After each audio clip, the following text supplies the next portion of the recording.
Është qelur zyrtarisht sezoni turistik 2025 në Bregdetin e Darzezës. Aktiviteti i titulluar Festa e Valve ka mbledhur 10 pjesëmarrës, të cilët kanë ndjekur koncerte në larmishem artistik me kërcime, këngë dhe valle. Kryebashkiaku Armando Subashi është shprehur se kjo perle pashfrytzuar e Adriatikut këtë sezon veror pret dyfishin e turistëve, ndërsa ka theksuar se hapi më i rëndësishëm është hartimi i masterplanit për zhvillimin e qëndrueshëm të turizmit, i cili parashikon ndërtimin e hoteleve dhe bizneseve bashkohore në zonë.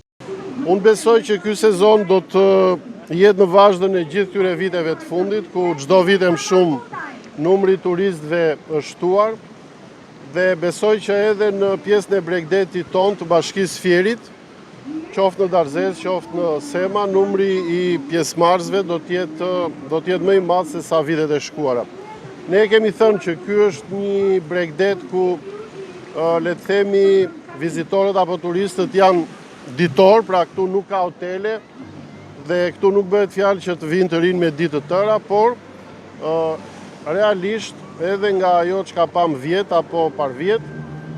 numri atyre që vinë në mëngjes dhe ikin në mbrëmje nga ky plazh është gjithmonë më i madh.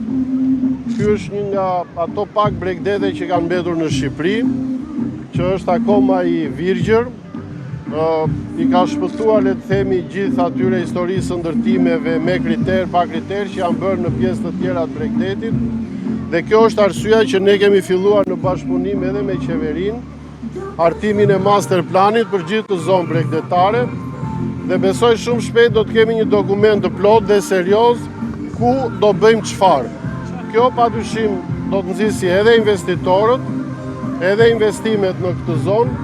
por edhe çdo gjë do të ndërtohet në vendin e vet. Subashi ka pohuar gjithashtu se sipërfaqja e madhe e rërës po shfrytëzohet 40% si hapësirë publike dhe pjesa tjetër për privatët, ndërkohë që vijojnë investime për përmirësimin e infrastrukturës rrugore dhe projektit madhor të ujësjellësit për të siguruar furnizim të pandërprerë me ujë, një shërbim i munguar ndër vite.